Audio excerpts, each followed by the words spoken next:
ইয়াহইয়া আলাইহিস সালাম সেই নবী যার নাম আল্লাহ পাক নিজে রেখেছেন, সুবহানাল্লাহ। তিনি সাইয়্যিদ ছিলেন, নেতা ছিলেন, নবী ছিলেন। একইভাবে সালাম বিনিময় হলো, নবীজি এগিয়ে চললেন সাল্লাল্লাহু আলাইহি ওয়াসাল্লাম। তৃতীয় আকাশে তিনি দেখলেন আরেকজন নবী, তাকে বলা হলো তিনি হচ্ছেন ইউসুফ আলাইহিস সালাম, যাকে পুরো পৃথিবীর অর্ধেক সৌন্দর্য দেওয়া হয়েছে। আর আপনারা জানেন সূরা ইউসুফ একটা সূরাই আছে, আর এই সূরা ইউসুফ জুলাইখার প্রেম কাহিনী নয়, বরং এই সূরা হচ্ছে ইউসুফ আলাইহিস সালামের সাথে তার পিতা ইয়াকুব আলাইহিস সালামের প্রেম কাহিনী। ভালো করে পড়ে দেখবেন। কিভাবে বললাম? ছেলের শোকে কাতর হয়ে বাবা কাঁদতে কাঁদতে অন্ধ হয়ে গেছেন। আপনার গার্লফ্রেন্ড কি আপনার জন্য অন্ধ হয়েছে? যখন ইউসুফ আলাইহিস সালাম একটা রুমাল পাঠালেন, মনে আছে, তার বাবার চোখে দেওয়ার জন্যে, দূর থেকে যোজন যোজন দূর থেকে তার পিতা বলছেন আমি ইউসুফের গন্ধ পাচ্ছি। বাবার ছেলের এমন প্রেম কাহিনী আপনি কোথাও পাবেন না। এটা সূরা ইউসুফ, পড়ে দেখেন। আর ইউসুফ আলাইহিস সালামের যে চরিত্র ছিল, তার চেহারার চেয়ে চরিত্র আরো বেশি সুন্দর ছিল। তাকে জেনার অফার করা হচ্ছে, তিনি বলছেন আল্লাহকে আমি ভয় করি। আর যুবকদেরকে আমরা বলতে চাই যে যদি আপনি জেনা থেকে দূরে থাকতে পারেন, যদি শুধু জেনা থেকে দূরে থাকতে পারেন, আল্লাহ পাক আপনার যে কোনো দোয়া কবুল করবে ইনশাআল্লাহ। নিশ্চিত মৌতের হাত থেকে আল্লাহ আপনাকে বাঁচাতে পারেন যদি আপনি জেনা ছাড়তে পারেন। জেনা মানে শুধু ফিজিক্যাল রিলেশন নয়, জেনা মানে রাতের বেলা জেগে কথা বলাও, অনলাইনে চ্যাটিং করাও, আপনার বান্ধবীর সাথে কফি খাওয়াও, সবকিছুই জেনার অন্তর্ভুক্ত। এগুলো ছাড়তে পারলে আল্লাহ পাক আপনার দোয়া কবুল করবেন। ওইভাবে যে তিনজন ব্যক্তি গুহায় আটকা পড়েছিল, মনে আছে? গুহার মুখের মধ্যে একটা পাথর এসে গেল, সবাই বলছে আজকে আর বাঁচার বুদ্ধি নাই, নিজের আমল দিয়ে আল্লাহর কাছে বাঁচতে চাও। তার মধ্যে একজন বলছে, একজন তাকে পেতে চাইতাম, সে রাজি হয়ে গিয়েছিল 100 স্বর্ণ মুদ্রার বিনিময়ে। আমি বসেছি এই খারাপ কাজ করতে তার রানের মাঝখানে, সে ওই সময় বলেছে তুমি আল্লাহকে ভয় করো। আমি মুদ্রাও দিয়ে দিয়েছি, ওখান থেকে আমি জেনা না করে চলে আসছি। আল্লাহ এই কাজ যদি তোমার পছন্দ হয়ে থাকে, আজকে এই মৃত্যুর হাত থেকে আমাকে বাঁচাও। ওই পাথর সরে গেল। এটা দলিল দিলাম, জেনা ছাড়তে পারলে আপনার দোয়া, যে কোনো দোয়া আল্লাহ কবুল করবেন ইনশাআল্লাহ। শুধু তাই নয়, আরশে আজিম আল্লাহ পাকের সবচেয়ে বড় সৃষ্টি, এর নিচে আল্লাহ পাক 7 শ্রেণীর মানুষকে ছায়া দিবেন। তার মধ্যে এক শ্রেণী হচ্ছে সেই যুবক যাকে কোনো সুন্দরী নারী আহ্বান করেছে খারাপ কাজ করার জন্যে, উচ্চ বংশের, সে বলেছে আমি আল্লাহকে ভয় করি। পারবেন ইউসুফের মতো হতে? আল্লাহ পাক তৌফিক ইনায়াত করুন, আমিন। আপনি জেনা থেকে দূরে থাকেন, আল্লাহ পাক আপনার ঘরে খাদিজা রাদিয়াল্লাহু আনহার মতো মেয়ে দিবেন ইনশাআল্লাহ। আপনি 10টা ঘাটের পানি খেয়ে আসবেন, দেখবেন এমন বউ আল্লাহ কপালে জুটাইছে, সে মাশাআল্লাহ 20 ঘাটের পানি খাওয়া। হ্যাঁ, কিফাউন কিরাম, আল্লাহ পাক একদম দুনিয়াতে ইকুয়ালি ডিল করেন, ইকুয়ালি ডিল করেন। আল্লাহ পাক আপনাদের প্রত্যেকের পারিবারিক জীবনটা সুখী করুন, দোয়া করি, আমিন। ইউসুফ আলাইহিস সালাম তারপরে এগিয়ে চললেন, আর প্রত্যেক আকাশেই মারহাবা মুসাফা হচ্ছে এবং সালাম হচ্ছে। চতুর্থ আকাশে নবী সাল্লাল্লাহু আলাইহি ওয়াসাল্লাম দেখছেন ইদ্রিস আলাইহিস সালাম।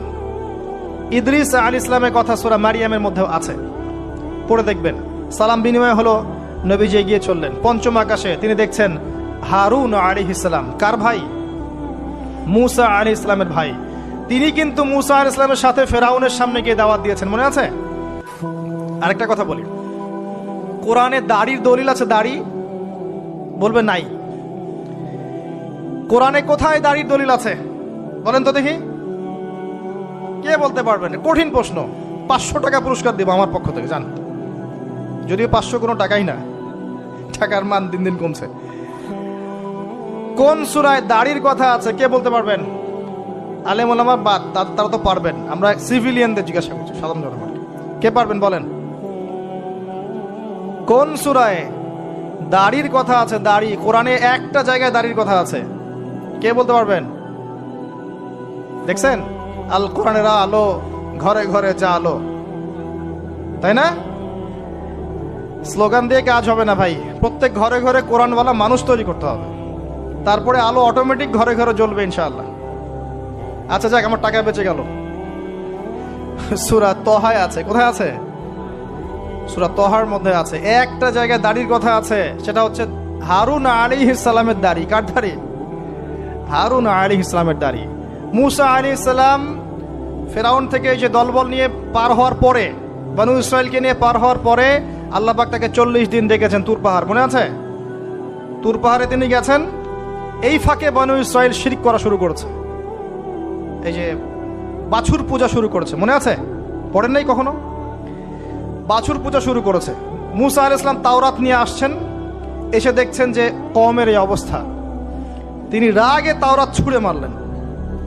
তিনি প্রচন্ড ব্যক্তিত্ব সম্পন্ন মানুষ ছিলেন, গায়রতওয়ালা। রাগে তাওরাত ছুঁড়ে মারলেন এবং এসে এই যে হারুন আলাইহিস সালাম যাকে রেখে গিয়েছিলেন যে কওমকে দেখাশোনা করবে, তার দাড়ি চিপে ধরলেন।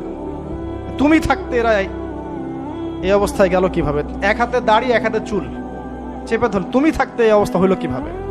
সূরা তহা পড়ে দেখেন। তখন হারুন আলাইহিস সালাম বলছেন যে হে আমার ভাই, আমার দাড়ি আর চুল ধরো না, এই একটা জায়গায় আছে। তার মানে দাড়ি পাওয়া যাচ্ছে কোরআনে। কিছু মানুষ তো এখন বলে কোরআন মানি, হাদিস মানি না, তাই না? ওই অজুহাত দিয়ে এখন দাড়ি রাখে না, বলে কোরআনে তো দাড়ির কথা নাই, রাখবো কেন? সুবহানাল্লাহ। আপনারাও কি এটা বিশ্বাস করেন যে আমরা শুধু কোরআন মানবো, হাদিস মানবো না? স্পষ্ট কুফরি, স্পষ্ট কুফরি। কোরআন এবং হাদিস একসাথে মিলেই শরিয়া। শুধু কোরআন মানি, হাদিস মানি না, এটা বলতে গিয়ে সে বোঝাচ্ছে সে আসলে কোরআনও মানে না। কোরআনে আল্লাহ বলেছেন ওয়ামা আতাকুমুর রাসূল ফাখুযুহ, রাসূল যা দিয়েছেন নিয়ে নাও।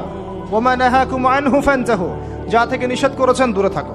তাহলে সুন্নাহ না মানলে আপনি কিভাবে কোরআন মানবেন? কথা কি বুঝতে পারছেন? আসেন, হারুন আলাইহিস সালাম সালাম বিনিময় হলো, চললেন। তারপরে ষষ্ঠ আসমানে গিয়ে দেখলেন মুসা আলাইহিস সালাম, সেই যে ব্যক্তি।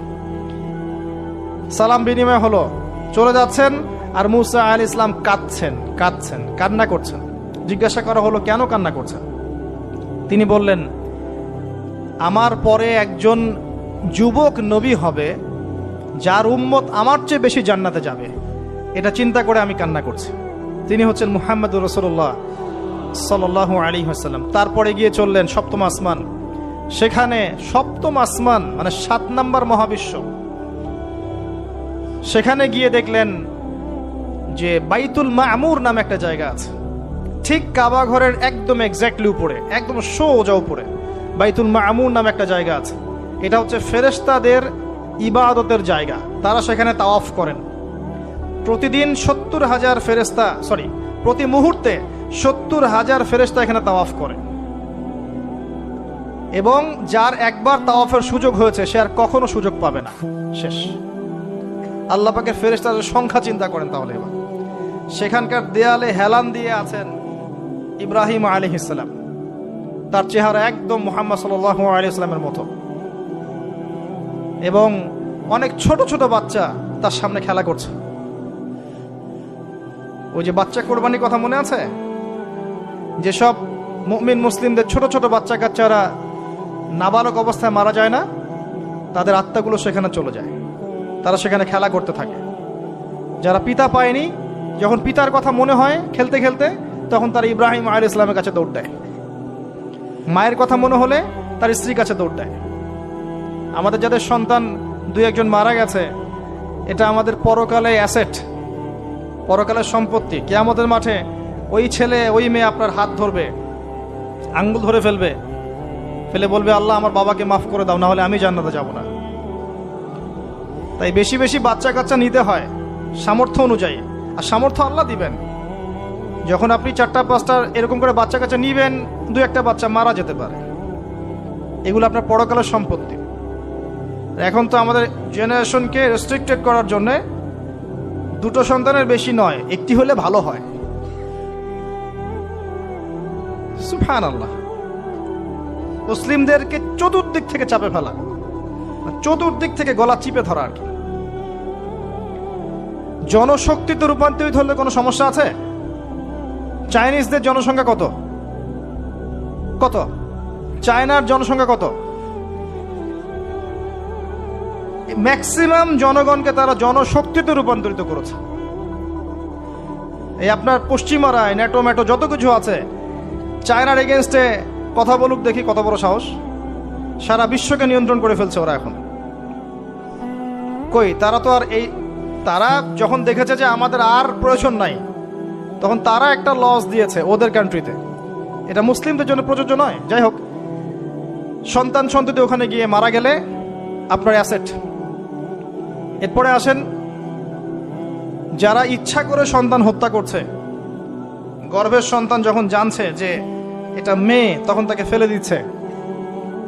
আবার অবৈধ সন্তান যারা অ্যাবর্শন করে নষ্ট করছে, এই যে হত্যাগুলো, এই প্রাণগুলোকে আল্লাহ পাক কিয়ামতের মাঠে জীবন্ত করবেন এবং তাদেরকে দেখিয়ে ওই ব্যক্তিদেরকে চার্জ করা হবে যে কি অপরাধে তাকে হত্যা করা হয়েছে। সতর্ক হয়ে যান। আল্লাহ পাক এটাও বলেছেন, দারিদ্র্যের ভয়ে সন্তানকে হত্যা করো না, রিজিক আল্লাহ দিবেন ইনশাআল্লাহ। এই সমুদ্রের কোটি কোটি মাছকে আল্লাহ পাক খাওয়াতে পারলে আপনাকে আমাকেও খাওয়াতে পারবে ইনশাআল্লাহ, যদি না আমরা আমাদের রিজিকটা সংকুচিত করে ফেলি। মানুষ মানুষের রিজিক কেড়ে খাচ্ছে সুদের মধ্য দিয়ে। মানুষ মানুষের রিজিক কেড়ে খাচ্ছে সুদের মধ্য দিয়ে, অন্য কোনো বিষয় নাই, সুদ, রিবা। আসেন, সপ্তম আসমানে এই অবস্থা। এরপরে নবী সাল্লাল্লাহু আলাইহি ওয়াসাল্লামকে আরো সামনে নিয়ে যাওয়া হলো। এই জায়গার নাম সিদরাতুল মুনতাহা। কি নাম?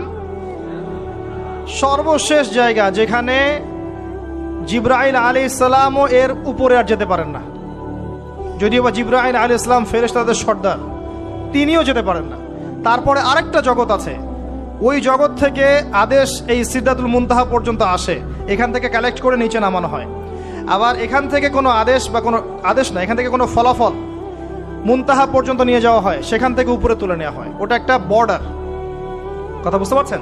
এটা একটা বর্ডার, নো ম্যানস ল্যান্ড। এ জায়গায় গিয়ে জিবরাইল আলাইহিস সালাম নিজের আকৃতিতে আসলেন। 600টা পাখা। কতগুলো পাখা? 600 পাখা। নবী সাল্লাল্লাহু আলাইহি ওয়াসাল্লাম একটু বিব্রত বোধ করছিলেন, তিনি আবার আগের রূপে ফিরে আসলেন। এই জায়গায় বাহন চেঞ্জ করা হলো। এখানে নবী সাল্লাল্লাহু আলাইহি ওয়াসাল্লাম বলেছেন, আমি সিদরাতুল মুনতাহায় এমন কিছু রং দেখেছি, এত অপরূপ সৌন্দর্য দেখেছি, যেটা কোনো মানুষের পক্ষে ভাষায় প্রকাশ করা সম্ভব না। এটা শেষ সীমানা এবং এটা একটা বড়াই গাছের মতো দেখতে। সরি, বড়ই গাছ, বড়াই গাছ না, আসলে বড়ই গাছের, কুল গাছের মতো দেখতে। এরপর আরেকটা বাহন আনা হলো, এটা বাহন চেঞ্জ করা হলো। এবার তিনি আরো ঊর্ধ্বে উঠে যাচ্ছেন, উঠছেন উঠছেন উঠছেন।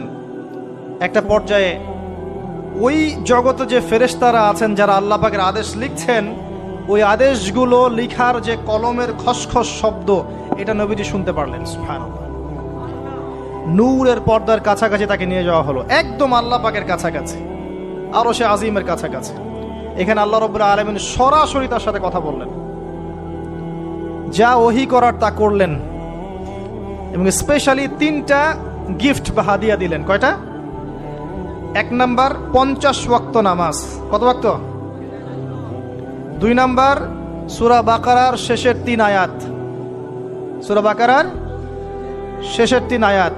আর 3 নাম্বার হচ্ছে একটা ঘোষণা, হে নবী মুহাম্মদ সাল্লাল্লাহু আলাইহি ওয়াসাল্লাম, তোমার উম্মতের কোনো ব্যক্তি যদি আমার সাথে শিরক না করে মারা যায়, আমি তাকে জান্নাতে দিয়ে দিব ইনশাআল্লাহ। আজকে এই মেরাজুন নবী নিয়ে অনেক আলোচনা হবে, কিন্তু আলোচনা হওয়ার পরে আমরা যদি এই নামাজের পাবন্দ না হতে পারি, সূরা বাকারার শিক্ষা নিতে না পারি, বা শেষের আয়াত মুখস্থ করতে না পারি, শিরক ছাড়তে না পারি, আদতে আলোচনার কোনো ফায়দা নেই। কথা বুঝতে পারছেন? এখানকার 3টা মৌলিক হাদিয়া তিনি নিয়ে আসছেন। এবার নিচে নামছেন, ওই যে 6ষ্ঠ আসমানে অপেক্ষা করছেন কে? মুসা আলাইহিস সালাম। কোথায় যাচ্ছেন? এই কি হলো আল্লাহর সাথে কথাবার্তা, এই হয়েছে। কি দিয়েছে আপনাকে? 50 ওয়াক্ত নামাজ। বলেন কি 50 ওয়াক্ত নামাজ? আমার উম্মতে 2 ওয়াক্ত নামাজ ছিল, পড়তে পারে নাই। পারবেন আপনার উম্মত, আপনি ফিরে যান, নামাজ কমিয়ে নিয়ে আসেন। লজ্জাবোধ করলেন নবী সাল্লাল্লাহু আলাইহি ওয়াসাল্লাম, তাও ফিরে গেলেন। 50 থেকে 45, 45 থেকে 40, 40 থেকে 35, করতে করতে করতে করতে 5। এবারও মুসা আলাইহিস সালাম বলছেন ফিরে যান, পারবেন আপনার উম্মত। মুসা আলাইহিস সালাম কত দূরদর্শী ছিলেন দেখেন, পারে উম্মত? ম্যাক্সিমামই তো পারে না। কথা ঠিক আছে না? ম্যাক্সিমাম উম্মতি কিন্তু পারছে না 5 ওয়াক্ত নামাজ পড়তে। তো মুসা আলাইহিস সালামের দূরদর্শিতা ঠিকই ছিল, পারবেন আপনার উম্মত। তিনি লজ্জাবোধ করলেন। আল্লাহ পাক বললেন, তোমার উম্মতের জন্য 5 ওয়াক্তই ফিক্স করলাম, কিন্তু যদি 5 ওয়াক্ত তারা ঠিকঠাক মতো আদায় করে 50-এর নেকি দিয়ে দিব ইনশাআল্লাহ। এবং আরেকটা ঘোষণা দিলেন, সেটা হচ্ছে যে তোমার উম্মতের যে কোনো ভালো কাজকে 10 দিয়ে গুণ করে দেয়া হবে। একটা নেকির কাজ করবেন 10 গুণ বৃদ্ধি করা হবে, কিন্তু একটা গুনাহ করলে 10 দিয়ে গুণ করা হবে না, একই থেকে যাবে। এবং আপনার উম্মতের কোনো ব্যক্তি যদি কবিরা গুনাহ ছেড়ে দেয়, কবিরা গুনাহ তো বোঝেন, বড় বড় গুনাহ ছেড়ে দেয়, তার সমস্ত সগীরা গুনাহ মাফ করে দেওয়া হবে। আর কি চাই? এবার নবী সাল্লাল্লাহু আলাইহি ওয়াসাল্লাম ফিরে আসছেন। এবার শোনেন আমাদের শিক্ষা। ফিরে আসছেন, আসার আগে তাকে জান্নাত জাহান্নাম দেখানো হয়েছে।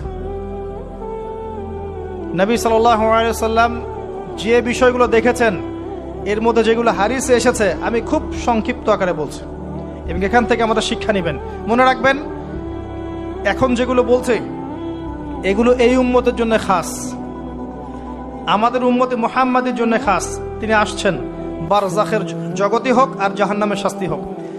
একজন ফেরেশতাকে দেখলেন, তার মুখে হাসি নাই। কি নাই? জিবরাইল আলাইহিস সালামের সাথে কথোপকথন হচ্ছে, তিনি নবীজিকে সালাম দিলেন, সালামের উত্তর দেওয়া হলো, কিন্তু মুখে হাসি নাই। বাকি সবাই তার সাথে হাসি মুখে সাক্ষাৎ করেছেন, এই ফেরেশতা বাদ দিয়ে। তিনি জিজ্ঞাসা করছেন জিবরিল আলাইহিস সালাম, তার মুখে হাসি নাই কেন? তাকে বলা হলো, এই ফেরেশতার নাম হচ্ছে মালিক। কি নাম? সূরা যুখরুফের মধ্যে আছে, তার নাম হচ্ছে মালিক। আল্লাহ পাক তাকে জাহান্নামের প্রহরী বানিয়েছেন, জাহান্নামের চিফ অফ কমান্ড মালিক। যখন থেকে আল্লাহ পাক তাকে এই দায়িত্ব দিয়েছেন, তার মুখের হাসি উঠে গেছে। আল্লাহর কাছে পারমিশন চাওয়া হচ্ছে, জাহান্নাম দেখতে চাই। আল্লাহ পাক দেখার পারমিশন দিলেন। নবী সাল্লাল্লাহু আলাইহি ওয়াসাল্লাম দেখে বললেন, সেখানকার বেশিরভাগ অধিবাসী হচ্ছে নারী জাতি, এবং তিনি বললেন জাহান্নামে যাবে উদ্ধত এবং অহংকারীরা। জান্নাত দেখতে চাই, দেখানো হলো। জান্নাতের ডিটেলস বর্ণনা নবীজি দিলেন ফিরে এসে। এমনকি উমর রাদিয়াল্লাহু আনহুর একটা রুম, একটা কক্ষ, একটা গোরফাও দেখে এসেছেন। ঢুকতে চেয়েছেন, ঢোকেন নাই। পরে বলেছেন, ওমর, আমি তোমার ব্যক্তিত্বের কথা চিন্তা করে সেখানে ঢুকিনি, দেখেছি জান্নাতে তোমার ঘর আছে। একটা আওয়াজ শুনেছেন, মিষ্টি কণ্ঠস্বর। কিসের কণ্ঠস্বর? মিষ্টি কণ্ঠস্বর। তাকে বলা হচ্ছে, এই কণ্ঠস্বর হচ্ছে বেলাল রাদিয়াল্লাহু আনহুর আযানের কণ্ঠস্বর। খরম, খরম জুতা আছে না, খরম, এর খটখট আওয়াজ শুনেছেন। নবীজি জিজ্ঞাসা করছেন, কার? বলা হচ্ছে এটা বেলাল রাদিয়াল্লাহু আনহুর। বেলাল রাদিয়াল্লাহু আনহুকে বলা হলো, আপনি কি এমন আমল করেন? হে বেলাল, তুমি কি এমন আমল করো যার কারণে এই মর্তবা হচ্ছে? যখনই জান্নাতে যাই আমাকে দেখানো হয়, দেখি তুমি, তোমার পায়ের পদধ্বনি সামনে সামনে আছে। তখন বললেন, ইয়া রাসূলুল্লাহ, আমি তো আসলে এক্সট্রাঅর্ডিনারি কোনো আমল করি না, কিন্তু আপনারা যা করেন তাই করি। কিন্তু যখনই আমি ওযু করি, আমার ওযু ছুটে গেলে আমি ওযু করি, আর ওযু করেই আমি 2 রাকাত নফল সালাত পড়ি, তাহিয়াতুল ওযু। এতটুকু কাজ করি। নবীজি বলেন, এটাই সেই কাজ যার কারণে তোমাকে জান্নাতের এই মর্তবা দেয়া হয়েছে। নবীজি আসছেন, দেখানো হচ্ছে। এবার শোনেন, দেখানো হচ্ছে একদল মানুষ যাদের আঙ্গুলগুলো লম্বা লম্বা, তামার তামার লম্বা নখর। নখর বোঝেন? নখর। গাল এভাবে হ্যাঁচড়াচ্ছে, গাল, নিজের গাল নিজে হাসড়াচ্ছে, এবং নিজের দেহ থেকে গোশত তুলে ফেলছে, ভক্ষণ করছে। নবীজি জিজ্ঞাসা করলেন সাল্লাল্লাহু আলাইহি ওয়াসাল্লাম, এরা কারা? কি কারণে এদের শাস্তি হচ্ছে? তাকে বলা হলো, এরা আপনার উম্মতের সেই সব ব্যক্তি যারা সবসময় গীবত আর সমালোচনায় ব্যস্ত থাকত। শিক্ষা নিয়ে নেন, আমার মনে হয় না আমার কিছু বলার প্রয়োজন আছে। এরা আপনার উম্মতের সেই সব ব্যক্তি যারা আপোষে গীবত, অপবাদ এবং সমালোচনায় ব্যস্ত থাকতো। তার মানে এই উম্মতের একটা বড় সমস্যা হবে গীবত। এটা কিন্তু দেখে এসেছেন নবীজি, ফিউচার, তাই না? এটা বারজাখের শাস্তি চলছে, এটা অন্য একটা জগৎ যেটাকে আপনি এখানকার সময় স্থানকাল দিয়ে ব্যাখ্যা করতে পারবেন না। এটা টাইম ট্রাভেলিং এর মতো।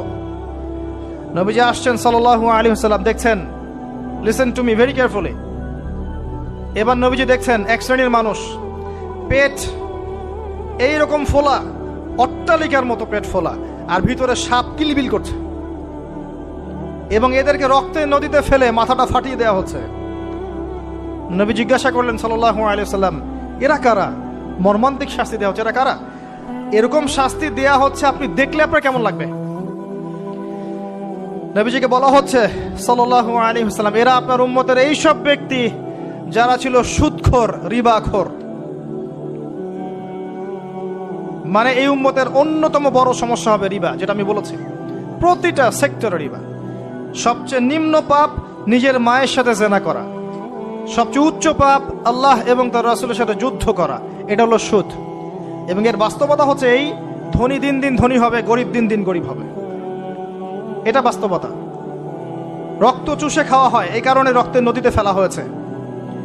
এবং সাপ খেয়েছে তারা, সাপ খেয়ে পেট ফুলিয়ে ফেলেছে। আমার মনে হয় না ব্যাখ্যা করার প্রয়োজন আছে। আর একটা হাদিস আগেই বলেছি, যে দেয়, যে নেয়, যে সাক্ষী থাকে, যে লিখে রাখে, সবাইকে সমানভাবে লানত করেছেন নবী সাল্লাল্লাহু আলাইহি ওয়াসাল্লাম।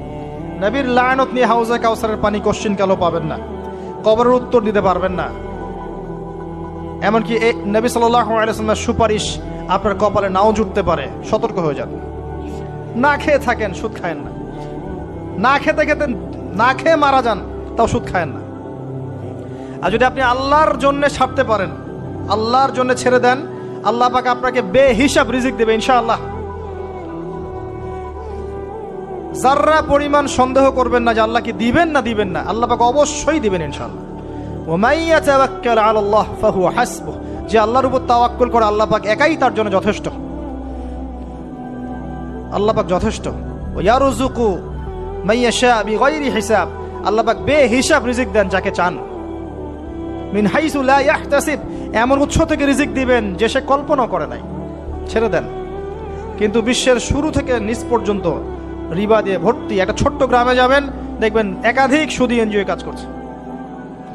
এখন মা বোনরাও খুব বেশি সুদ খায়, ব্যাংকের মধ্য দিয়ে, সমিতির মধ্য দিয়ে, এইটা ওইটা ছল চাতুরি ঘুরিয়ে ফিরে কতভাবে যে খাওয়া হয় আল্লাহ ভালো জানেন। আল্লাহ পাক আমাদেরকে এই মহামারী থেকে হেফাজত করুন। সবচেয়ে বড় মহামারী চলছে বিশ্বে, এই ইকোনমিক মহামারী, রিবা কেন্দ্রিক মহামারী, যেটা মুসলিমের ইমান আমল সব ধ্বংস করে দিয়েছে। আসেন, তিনি আসছেন, দেখলেন এক শ্রেণীর মানুষ আগুন, বড় বড় আগুনের দলা, এগুলো মুখে ঢুকাচ্ছে, পিছনের রাস্তা দিয়ে বের হয়ে যাচ্ছে। নাউযুবিল্লাহ পড়ি আমরা। জিজ্ঞেস করা হচ্ছে কারা এরা, মর্মান্তিক শাস্তি হচ্ছে। নবী সাল্লাল্লাহু আলাইহি ওয়াসাল্লামকে বলা হলো, এরা আপনার উম্মতের সেই সব ব্যক্তি, listen to me very carefully, এরা আপনার উম্মতের সেই সব ব্যক্তি যারা ইয়েতিমদের মাল আত্মসাৎ করে খেত। আমার ব্যাখ্যা করার কোনো প্রয়োজন নাই, আপনারা সবাই শিক্ষিত মানুষ। ইতিমের মাল আত্মসাৎ করলে যদি এই শাস্তি হয়, জনগণের মাল আত্মসাৎ করলে কি হতে পারে চিন্তা করে দেখেন। কি হতে পারে? এটা মানুষের হক, আল্লাহর কাছে ক্ষমা পাওয়া যাবে না, মানুষকে দিতে হবে। আরো এগিয়ে আসলেন, তিনি দেখছেন, এবার বলতে গিয়ে আমার বুক কাঁপছে। দেখলেন এক শ্রেণীর মানুষ, জিহ্বাগুলোকে টানা হচ্ছে, আগুনের কেচি দিয়ে কেটে দেওয়া হচ্ছে, আবার জিহ্বা জোড়া লাগছে, আবার কেটে দেওয়া হচ্ছে, চলতে আছে অনবরত, কন্টিনিউয়াসলি। আল্লাহর কাছে কায়েমান বাক্যে দোয়া করি, এ সময় দোয়া কবুল হয়। আল্লাহ পাক যেন দোয়া আমাদের কবুল করেন, আল্লাহ পাক যেন আমাকে এবং আপনাদেরকে এদের অন্তর্ভুক্ত না করেন। জিজ্ঞেস করা হলো এরা কারা? নবী সাল্লাল্লাহু আলাইহি ওয়াসাল্লামকে বলা হচ্ছে, এরা আপনার উম্মতের সেই সব ব্যক্তি যারা ছিল বক্তা, ওয়াইজ, যারা অনেক বক্তব্য করত, নিজে আমল করত না। আর এই মহামারী আমাদের মধ্যে ছড়িয়ে পড়েছে, কোনো সন্দেহ নাই। যদি না পড়তো তাহলে আমাদের কথায় মানুষের জীবন পরিবর্তিত হতো। খুব কম দেখা যায় যে আমাদের কথাগুলো আপনাদের কলবে তাসির হচ্ছে।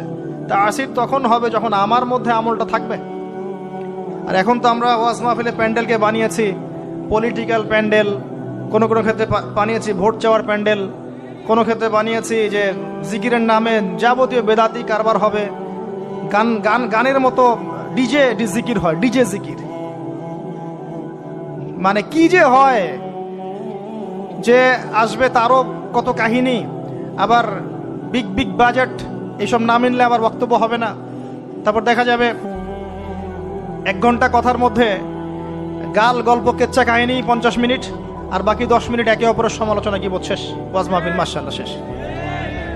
খুব কম ওয়াজ মাহফিল আছে জনগণকে বলবেন কি শিখলেন আজকে ওয়াজে, বলবে হ্যাঁ সুন্দর সুর করে কিছু কথা বলেছে, কি কি শিখেছে, আমার কি বললাম ঠিক বুঝতে পারলাম না। Out of content, out of topic, কোনো কনস্ট্রাকটিভ কথাবার্তা নাই। তো এছাড়াও জানা অনুযায়ী আমল না থাকলে এই অবস্থা হবে। আল্লাহ পাক আমাদেরকে হেফাজত করুন, আল্লাহ পাক আমাকে এবং আপনাদের সবাইকে হেফাজত করুন, আমিন। আরও এগিয়ে আসলেন, দেখা গেল এক শ্রেণীর মানুষ, যুবকরা খুব ভালো করে শোনেন এবং বিবাহিতরাও শোনেন, সামনে রাখা আছে ভালো গোশত, বাম দিকে রাখা আছে পচা গোশত, গন্ধ বের হচ্ছে। তারা এই পচা গোশত তুলে তুলে খাচ্ছে, গোগ্রাসে খাচ্ছে, ভালো গোশতের দিকে ভ্রুক্ষেপও করছে না। অবাক হয়ে নবী সাল্লাল্লাহু আলাইহি ওয়াসাল্লাম জিজ্ঞাসা করছেন, এরা কারা? তাকে বলা হচ্ছে, এরা আপনার উম্মতের সেই সব ব্যক্তি যাদের ঘরে পবিত্র স্বামী ছিল, বাইরে অন্য পরপুরুষের সাথে প্রেম করেছে, যাদের ঘরে পবিত্র স্ত্রী ছিল, বাইরে পরকিয়া করেছে। আর এখন যত মিডিয়া আছে দেখবেন, সিরিয়াল, মুভি, জাবি জাবি, এরা পরকিয়া শিখায়, জেনা এবং পরকিয়া শিখায়। খেয়াল করে দেখবেন, একটা ছেলে মেয়ের অবাধ মেলামেশা, হারাম মেলামেশাকে এমনভাবে উপস্থাপন করা হয়, মনে হয় এটা একটা পবিত্র ইবাদত মনে হয়, এবং বোঝানো হয় যে প্রেম তো পবিত্র, পবিত্র প্রেমে কি সমস্যা? আরে প্রেম পবিত্র তখন যখন আমি আমার স্ত্রীর সাথে প্রেম করব। আর দেখবেন যতগুলো এই যে মুভিজ, আপনার সিনেমাস, ফিল্মস, গান, নাটক, এগুলোর মূল থিম কিন্তু হারাম প্রেম। অল্প কিছু আউট অফ অন্য অন্য থিমের মধ্যে আছে। দেশ নিয়ে কতগুলো মুভি হয়েছে, কতগুলো নাটক হয়, ইসলাম নিয়ে কতগুলো হয়, শ্রদ্ধা ভক্তি এগুলো নিয়ে কতগুলো হয় দেখবেন।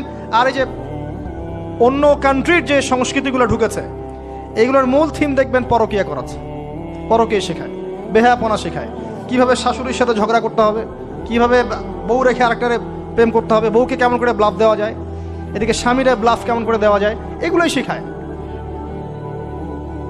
এবং অনেক ক্ষেত্রে দেখা যায় তাদের দেশের মানুষ এগুলোর প্রতিবাদ করছে, আর আমাদের মা বোনরা এগুলো দিব্যি দেখছে, ডেইলি রুটিন, যে 3-4 ঘন্টা এগুলো দেখতেই হবে। বাঘের সামন থেকে আপনি হাড্ডি গোশত নিয়ে আসতে পারবেন, এইসব মেয়েদের হাত থেকে রিমোট নিতে পারবেন না। এর পরেও দেখবেন আপনি আবার নগ্ন ফিল্ম, পর্নোগ্রাফি আছে না, এগুলো আবার ফ্রি অ্যাক্সেস, আপনি চাইলে ইন্টারনেটে ঢুকবেন, দেখতে পারবেন। এটা কিন্তু আমরা রাষ্ট্রীয়ভাবে বন্ধ করতে পারতাম, যে আমার দেশে কোনো পর্ন সাইট চলবে না, কোনো পর্ন সাইট চলবে না। পর্নোগ্রাফি একমাত্র কারণ, সমস্ত কারণের সবচেয়ে বড় কারণ, বাকি কারণগুলো আছে, সবচেয়ে বড় কারণ, এর কারণে ধর্ষণ বাড়বে। যত বেশি পর্নোগ্রাফির প্রচলন ঘটবে, তত বেশি ধর্ষণ বাড়বে। কারণ পর্ন দেখতে দেখতে মানুষের ভিতরটাকে পশু বানিয়ে ফেলা হয়, এবং এই পশু সুযোগ পেলেই একটা মেয়েকে ধর্ষণ করবে। হ্যাঁ, এর ভিতর থেকে বাইরে মনে হচ্ছে কোটটাই স্যুট পরে আছি, জুব্বা ডুব্বা পরে আছি, ভিতরটা পশু বানিয়ে ফেলা হয়। এবং দেখবেন ফাঁক পেলে মেয়েকে ধর্ষণ করবে, ফাঁক পেলে বাচ্চাকে ধর্ষণ করবে, প্রাইভেট পড়াতে গিয়ে ছাত্রীকে ধর্ষণ করবে, চাকরি ক্ষেত্রে মেয়েকে ধর্ষণ করবে। দেখবেন এই কাজগুলো হবে, সুযোগ পেলেই ধর্ষণ করবে, কারণ ইন্টারনালি সে বিস্ট হয়ে গেছে, জানোয়ার। কিভাবে হয়েছে? ওই পর্ন দেখতে দেখতে। যারা এটাতে এডিক্টেড, তখন মনে হয় যে জগৎটা মনে হয় এমনই, একটা মেয়ের দিকে সে আর শ্রদ্ধা, সম্মান, ভালোবাসার দৃষ্টিতে দেখতে পারবে না। মেয়ের দিকে তাকালেই মনে হবে গোশতের টুকরা, খালি ভক্ষণ করতে হবে। হ্যাঁ, মাইন্ডসেটটা চেঞ্জ করে দিবে আপনার। মানে আমি আপনাকে বলি, পবিত্র ভালোবাসাটাকে যৌনতা দিয়ে ট্রান্সফার করা হয়েছে এই বিশ্বে। ভালোবাসা একটা ডিভাইন জিনিস, আল্লাহর পক্ষ থেকে আসে, ডিভাইন একটা জিনিস, অলৌকিক। মানে যখনই আপনি দেখবেন কাবিন হবে এবং আপনি কালিমা পড়ানো হচ্ছে, আপনি বলছেন কবুল, ইমিডিয়েটলি আপনি ফিল করবেন অপরিচিত একটা মেয়ে, আপনি যাকে দেখেন নাই, বাবা মা বিয়ে ঠিক করেছে, আল্লাহর পক্ষ থেকে ডিভাইন একটা ভালোবাসা চলে আসবে, মায়া, একটা মহব্বত, রহমত। এটা তারা ফিল করতে পারবে যারা পর্ন অ্যাডিক্টেড নয়। যারা পর্ন অ্যাডিক্টেড দেখবেন ওই স্ত্রীকে তার ভালো লাগবে না। তার মনে হবে এর চেয়ে ওই মেয়েটা সুন্দর, তার চেয়ে ওই মেয়েটা সুন্দর, তার চেয়ে ওই মেয়েটা সুন্দর। কারণ তার মাথাটা এরকম বিক্ষিপ্ত, পাশবিক। এবং ম্যারিড লাইফেও সে দেখবেন স্ত্রীকে স্যাটিসফাই করতে পারবে না। নিজের উপর জুলুম করতে করতে নিজের সব যৌন ক্ষমতাও নষ্ট করে ফেলবে। আর একাধিক বিয়ে তো অনেক দূরের কথা, একটাই তার কাছে অনেক ভারী মনে হবে। পরে এসব ট্রিটমেন্ট করে কোনো লাভ হবে না। আল্লাহর দেওয়া সম্পদ নষ্ট করলে ট্রিটমেন্ট দিয়ে আসলে কোনো কাজ হয় না। তো আমি যেটা বলতে চাচ্ছিলাম, এই পর্নোগ্রাফি দিয়েই ধর্ষণ বাড়ছে। এটাকে বন্ধ না করতে পারলে আপনি পারবেন না। এর উপরেও আছে আবার ফাঁকফোকর, আইনের ফাঁকফোকর। ধর্ষক সবার বিচার হবে, এটা মেনে নিয়ে দুষ্কর। এখন অনেকেই বেরিয়ে যায়, অনেকেই ফাঁকফোকর পেয়ে যায়। তো সব মিলিয়ে এতে করে সামাজিক কাঠামো নষ্ট হচ্ছে।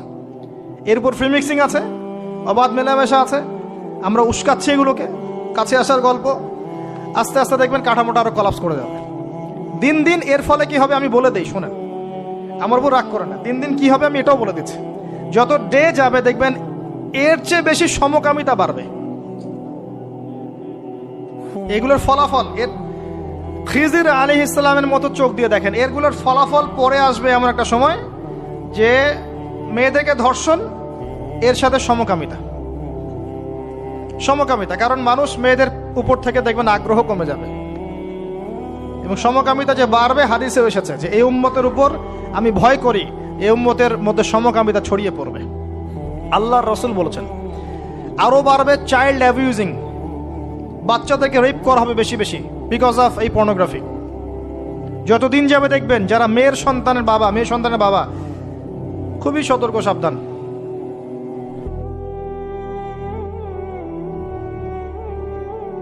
কার কোলে আপনি মেয়েকে তুলে দিচ্ছেন? 5 বছর, 4 বছর, 3 বছর এইসব মেয়েদেরকে ধর্ষণ করা হচ্ছে। সমাজটা কোন জায়গায় চলে গেছে চিন্তা করছেন? এগুলোর মূল কারণ, একদম গাছের উপরের কারণ হচ্ছে পর্নোগ্রাফি। এই মূল কারণ কিন্তু বেপরদামি নয়, আমি বুঝাতে পারছি না মনে হয়। এর মূল কারণ কিন্তু বেপরদামি নয়, পর্নোগ্রাফি। কারণ পর্নোগ্রাফি অ্যাক্সেসের কারণে মানুষের ভিতরটা পশু হয়ে গেছে। এই পশুত্ব মেটানোর জন্যে সে কোনো ওয়ে খুঁজে না পেলে তখন রেপ করবে, বাচ্চাকে পেলে বাচ্চাকে ধর্ষণ করবে, হামলে পড়বে মেয়েদের উপরে। ভিতর থেকে পশু বানিয়ে দেওয়া হয়েছে। এরপরেও আছে বিয়ের রাস্তা কঠিন করে ফেলা। বিয়ে তো করতে দিচ্ছেন না, কঠিন। বিয়ে করলে অনেক সমস্যা, জেনা করতে কোনো সমস্যা নাই। 1000 টাকা, 2000 টাকা, 5000 টাকা দিয়ে মানুষ জেনা করছে। এবং আপনাদের শহরের ব্যাপার আপনারাই ভালো জানেন, আমাকে বলার দরকার নাই। যখন এই জিনিসগুলো বাড়বে আপনাদের কমিউনিটির মধ্যে, আল্লাহর আযাব গজব বেশি আসবে। আল্লাহর আযাব গজব এমন ভাবে আসবে আপনি কল্পনা করতে পারবেন না। গোশত খাচ্ছে, পচা গোশত। আরেকটা বলি, ঠিক এরপরে নবী সাল্লাল্লাহু আলাইহি ওয়াসাল্লাম দেখলেন একটা চুলা দেখলেন। চুলার নিচের দিকটা হচ্ছে প্রশস্ত, মাথাটা সংকীর্ণ এরকম, মানে তন্দুর রুটি ভাজে দেখেছেন? রুটি যে ভিতরে দেয় একটা এরকম গোল চুলা থাকে, সামথিং লাইক দ্যাট। নিচে দাউ দাউ করে আগুন জ্বলছে, আর এখানে কিছু মানুষকে জ্বালানো হচ্ছে। যখন নিচ থেকে আগুন এরকম করে আসছে, তখন এরা আগুনের তাপে উতলে উঠছে। আগুন নিচে নেমে যাচ্ছে, এরা আবার আস্তে আস্তে নিচে নেমে যাচ্ছে। এভাবেই হাদিসে ব্যাখ্যা করা আছে। নবী সাল্লাল্লাহু আলাইহি ওয়াসাল্লাম জিজ্ঞাসা করলেন, এরা কারা? বলা হলো, এরা আপনার উম্মতের সেই সব ব্যক্তি যারা জেনায় লিপ্ত ছিল। তিনি আরো এগিয়ে গেলেন, জিনা সম্পর্কে কয়েকটা হাদিস এসেছে। তিনি এগিয়ে গেলেন, দেখলেন একটা জায়গা যেখান থেকে দুর্গন্ধ বের হচ্ছে, পাবলিক টয়লেটের চেয়ে প্রকট দুর্গন্ধ, মনে হচ্ছে যে পাবলিক টয়লেট। নবী জিজ্ঞাসা করলেন সাল্লাল্লাহু আলাইহি ওয়াসাল্লাম, কোন জায়গা থেকে এরকম দুর্গন্ধ আসছে? তিনি বলেন, এটা হচ্ছে জেনাকার, এবং জেনাকারীদেরকে আযাব দেওয়া হচ্ছে, ওদের রক্ত মাংসের পুজের গন্ধ এগুলা। দেখলেন এক শ্রেণীর মানুষকে একটা শরবত খাওয়ানো হচ্ছে। শরবত জাহান্নামীদের রক্ত মাংস পুজের নির্মিত। তার নাম হচ্ছে তিনাতে খাবাল। কি নাম? তিনাতে খাবাল। কাদেরকে খাওয়ানো হচ্ছে? যারা এই উম্মতের মাদক সেবন করতে, এদেরকে খাওয়ানো হচ্ছে। আমি আপনাকে একটু পিছনে নিয়ে যাই। আলোচনা শুরু করেছিলাম যেখান থেকে, ওই যে মৌলিক সমস্যাগুলো যেটা বলেছিলাম এই উম্মতের মধ্যে এখনো আছে, এটাই সেই পাপগুলোর শাস্তি যেটা কিয়ামত পর্যন্ত উম্মতের মধ্যে থাকবে। মাদক, পর্নোগ্রাফি, এই যে আপনার বিহায়াপনা, জেনা, সুদ, এগুলো এখনকার মৌলিক সমস্যা। এগুলোই হবে এই উম্মার বড় বড় সমস্যা, যার কারণে উম্মতের বেশিরভাগ মানুষকে ওখানে আযাব দেওয়া হচ্ছে। আল্লাহ পাক আমাদেরকে হেফাজত করুন। এরপর এভাবে তিনি আরো কিছু শাস্তি দেখেছেন, দেখে আসার পথে জাহান্নামের যে বর্ণনা দিয়েছেন, যে বেশিরভাগ মানুষ সেখানে হচ্ছে জাহান্নামে নারী জাতি। কি কারণে তারা বেশিরভাগ জাহান্নামে যাবে? লানত করার কারণে, অভিশাপ দেওয়ার কারণে, স্বামীর অকৃতজ্ঞ হওয়ার কারণে। সারা জীবন স্বামী করে যাবে, একদিন ঝগড়া লাগলে বলবে সারা জীবন তোমার কাছে কোনো ভালো ব্যবহার পেলাম না। আরেকটা হচ্ছে এমন কিছু তাদের সাথে হবে, লিসেন টু মি, এমন কিছু তাদের সাথে হবে এই উম্মতের ক্ষেত্রে, যার কারণে মেয়েরা ওদের সতীত্ব, তাদের পর্দা, ঈমান, আমল ধরে রাখতে পারবে না। আপনাকে এখন খুঁজতে হবে সেটা কি, যে এই উম্মতের মেয়েদের ক্ষেত্রে স্পেশালি হয়েছে, যার ফলে মেয়েরা আর ঘরে থাকতে পারে নাই, পর্দায় থাকতে পারে নাই, সতীত্ব রক্ষা করতে পারে নাই, নামাজ, কালাম, ঈমান, আকীদার আর ঠিক ঠিকানা নাই। কি সেটা, যেটা আজকে থেকে 100, 200, 500 বছর আগে হয়তো বা ছিল না? সেটার নাম হচ্ছে ফ্যামিনিস্ট রেভলিউশন। এই সম্পর্কে পড়েন ভালো করে। এই কারণেই মেয়েদেরকে আপনি ঘরে রাখতে পারবেন না। আপনাকে বলে রাখি, দাজ্জালের শেষ ফলোয়ার, দাজ্জালের লাস্ট ফলোয়ার হবে এক শ্রেণীর নারী, যাদেরকে আপনি ঘরে রাখতে পারবেন না। নবী যেটাও বলেছেন, এই উম্মতের বহু নারী জাহান্নামের ঘ্রাণও পাবেন, জান্নাতের ঘ্রাণও পাবে না। যদিও জান্নাতের ঘ্রাণ বহু দূর থেকে পাওয়া যায়। যারা এই উম্মতের মেয়েদের মধ্যে এমন কাপড় পরবে যেই কাপড় পরেও তারা নগ্ন থাকে, ব্যাখ্যা কোনো প্রয়োজন নাই, যারা পুরুষের পোশাক পরবে। এবং আসার পথে তিনি একটা সুঘ্রাণ পেলেন, অত্যন্ত সুন্দর ঘ্রাণ। তিনি জিজ্ঞাসা করলেন, এই ঘ্রাণ কোথা থেকে আসছে? নবী সাল্লাল্লাহু আলাইহি ওয়াসাল্লামকে বলা হলো, এটা হচ্ছে সেই ঘ্রাণ, ফেরাউনের মেয়ের চুল আঁচড়ে দিত একজন দাসী, যাকে আপনারা অনেকে আসিয়া বলে থাকে। সেই দাসীর হাত থেকে একদিন চিরুনিটা পড়ে যায়, সে চিরুনিটা বিসমিল্লাহ বলে ওঠায়। ফেরাউনের মেয়ে শুনে ফেলে, বিসমিল্লাহ আবার কি? আমার বাবা ছাড়াও তোমার কোন ইলাহ আছে? সে বলে, হ্যাঁ, আমার আল্লাহ একজন ইলাহ আছে, সে আমার ইলাহ, তোমার বাবারও ইলাহ। ফেরাউন এটা শুনে ফেলে। কড়াই গরম করে তেল সেখানে ফুটানো হয়, এখানে তাকে নিক্ষেপ করে হত্যা করা হয়।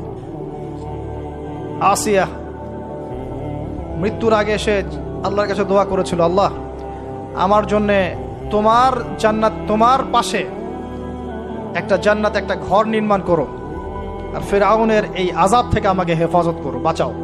আল্লাহ পাক ফেরাউনের দাসী আসিয়ার জন্য জান্নাতে ঘর নির্মাণ করেছেন। সেই ঘর থেকে ঘ্রাণ আসছে। নবী সাল্লাল্লাহু আলাইহি ওয়াসাল্লাম ফিরে আসলেন, এসে এই পুরো ঘটনা ব্যাখ্যা করলেন। কাফেরা কথা বিশ্বাস করলো না। এমনকি অনেকে তখন যারা বিশ্বাস করেছিল তারাও বলতে লাগলো, যেটা আবার কি ধরনের কথা, এক রাতের মধ্যে এগুলো হতে পারে? অনেকে ঈমান হারাও হয়ে গেল। আবু বকর সিদ্দিক রাদিয়াল্লাহু আনহু এই সময় সিদ্দিক উপাধি পেয়েছেন। এছাড়া মেরাজের রাতে আরো অনেক ঘটনা ঘটেছে, যেগুলো টাইম টু টাইম নবী সাল্লাল্লাহু আলাইহি ওয়াসাল্লাম বর্ণনা করেছেন, ব্যাখ্যা করেছেন পরবর্তীতে গিয়ে। এখানে আমাদের কিছু শিক্ষা আছে। আমরা শেষ করার আগে শিক্ষাগুলো নিয়ে কথা বলছি। 1 নাম্বার, আল্লাহ পাক 3টা হাদিয়া দিয়েছেন। প্রথম হাদিয়া সালাত সংক্রান্ত। আমরা আজকে এই মেরাজুন নবীর আলোচনায় সবাই পাক্কা নিয়াত করি, 5 ওয়াক্ত নামাজ জীবনে বাদ দিব না ইনশাআল্লাহ। মেরাজুন নবীর আলোচনা সার্থক হবে যদি আমরা এর শিক্ষাগুলোকে বাস্তবায়ন করতে পারি। 1 নাম্বারই সালাত। নবী সাল্লাল্লাহু আলাইহি ওয়াসাল্লাম ইন্তেকাল করার আগেই বলেছেন, আস-সালাত আস-সালাত ওয়া মা মালাকাত আইমানুকুম। 2 নাম্বার সূরা বাকারার শেষের আয়াত, রাতের বেলা যে ব্যক্তি পড়ে ঘুমাবে, লিল্লাহি মা ফিস সামাওয়াতি ওয়া মা ফিল আরদ, এখান থেকে ফানসুরনা আলাল কওমিল কাফিরিন পর্যন্ত সারা রাত ইবাদতের নেকি পাবে ইনশাআল্লাহ। এর মধ্য দিয়ে একটা বিষয় বোঝানো হয়েছে, সেটা হলো এই 3 আয়াত পড়তে গেলে তো আপনাকে কোরআন পড়া জানতে হবে নাকি? অতএব কোরআন পড়া শেখেন, নিয়মিত কোরআন তেলাওয়াত করেন, আল্লাহ পাক তৌফিক দান করুন। সালাত এবং কোরআন। 3 নাম্বার, শিরক মুক্ত আমল, শিরক মুক্ত তাওহীদ। এই উম্মতের যে ব্যক্তি শিরকে লিপ্ত হবে না, ইনশাআল্লাহ জান্নাতে যাবে। আপনি কিতাবুত তাওহীদ বইটা কিনেন, এখানে সমস্ত শিরকের লিস্ট দেয়া আছে, কোন কোন কাজ শিরক। আমরা মুসলিমরা আল্লাহ ছাড়া অন্যকে সেজদা করি। এখন আমরা মুসলিমরা আল্লাহ ছাড়া অন্য কারো নামে নজর করি, অন্য কারো নামে মানত করি, অন্য কারো জন্য কুরবানি করছি। আমরা বিশ্বাস করি যে কবরে গেলে সন্তান পাওয়া যাবে। আমরা এখন অনেকে বিশ্বাস করি হাতের বালা আংটি আমার রোগ ভালো করবে। আমরা বিশ্বাস করি। আমরা অনেকেই আল্লাহর হালালকে হারাম করেছি, হারামকে হালাল করেছি। অনেকেই বলছে আল্লাহ বলতে কিছু নাই, সব বিগ ব্যাং থেকে সৃষ্টি হয়েছে। অনেকেই বলছে যে তাকদীর বলতে কিছু নাই, মানুষ যা করবে তাই।